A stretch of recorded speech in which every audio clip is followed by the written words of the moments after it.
À sa mort en 741, Charles Martel laissa sa charge de maire du palais partagée entre ses deux fils, Carloman et Pépin. Mais ceux-ci ne sont pas rois. Où sont donc passés les Mérovingiens? Les derniers Mérovingiens, si tant est que ce soit vraiment les derniers d'ailleurs. Eh bien, la première chose que firent Carloman et Pépin, une fois au pouvoir, fut de restaurer le roi mérovingien Childéric III. On ne sait pas très bien d'ailleurs de qui ce Childéric III est le fils. Toujours est-il que c'est un mérovingien et qu'il est légitime. En tant que maire du palais, ils ne peuvent pas passer outre cette légitimité, sinon eux-mêmes risqueraient de ne plus être obéis. Ce Childéric III avait été gardé bien en sécurité dans un couvent enfermé par leur père Charles Martel. Et il en est maintenant sorti. Mais voilà qu'en 747, Carloman décida de se faire moine et entra à l'abbaye du Mont Cassin en Italie, si bien que Pépin resta seul fils de Charles Martel. Et bientôt, il écrivit une lettre au pape Zacharie en lui demandant « Lequel mérite d'être roi? De celui qui demeure sans péril au logis ou de celui qui porte le poids de tout le royaume ?»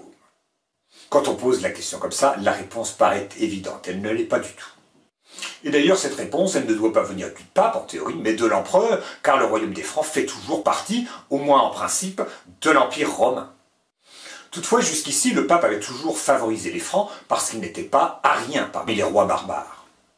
Mais en fait, l'arianisme avait disparu au début du 7e siècle. Le royaume des Vandales avait disparu en Afrique, celui des Ostrogoths également en Italie, et les Wisigoths en Espagne avaient renoncé à l'arianisme par le concile de Tolède en 589.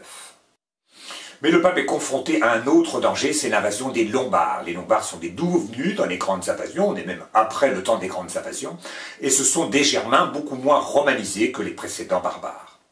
Ils étaient venus de Pannonie, c'est-à-dire d'actuelle Hongrie, pour envahir l'Italie.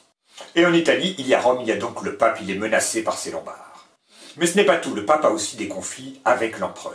En effet, l'élection du pape, le pape est un évêque, c'est l'évêque de Rome, était soumise à l'approbation de l'exarque de Ravenne. L'exarque, c'est-à-dire le gouverneur de Ravenne, au nom de l'empereur de Constantinople. Et il souhaitait s'affranchir de cette tutelle impériale. C'est pourquoi le pape Zacharie, bien que la question ne dépendît pas de lui, ne s'opposa pas à un changement de dynastie dans le royaume des Francs. Et Pépin se fit donc élire à Soissons roi des Francs. Et, fait tout à fait nouveau, il fut sacré par les évêques des Gaules, en vertu d'un rite inspiré de l'onction sainte qu'avait reçu le roi David dans l'Ancien Testament. Alors attention, le sacre des rois n'est pas un sacrement. C'est une onction qui en fait place leur règne sous l'autorité de Dieu et les incite à gouverner conformément à la volonté de Dieu et au commandement de l'Église. Cela ne veut pas dire que le roi soit choisi par Dieu. Il est choisi par des hommes qui peuvent d'ailleurs très bien se tromper et le font souvent. Mais ce sacre a l'avantage de rajouter une légitimité nouvelle à Pépin, puisque sa légitimité est fort douteuse.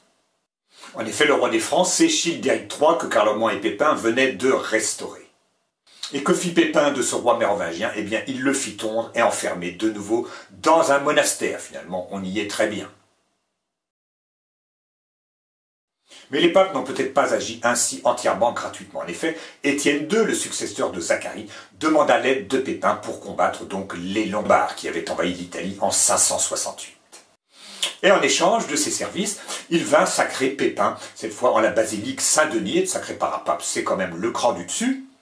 Ce sacre eut lieu en 754 et ils furent associés les deux fils de Pépin qui s'appelaient Carloman, de nouveau, et Charles. Et Pépin, pour remercier le pape, alla combattre les Lombards. Il fit 3 campagnes victorieuses contre eux et finit par leur reprendre la ville de Ravenne en 756. Et normalement, cette ville de Ravenne, l'ancienne capitale de l'Empire d'Occident, appartient de plein droit à l'empereur qui siège à Constantinople. Mais Pépin ne la rendit pas à l'empereur, il en fit cadeau au pape. Et ainsi, le pape eut son propre territoire et devint un souverain temporel, ce qui lui assurait une grande indépendance plutôt que de résider chez quelqu'un d'autre. Il avait ses propres revenus, ses propres terres. Et dès lors, le pape ne data plus ses actes des années de règne des empereurs, mais des années de règne des rois francs. Voilà un très beau résultat. Et Pépin, satisfait de son œuvre, mourut en 768.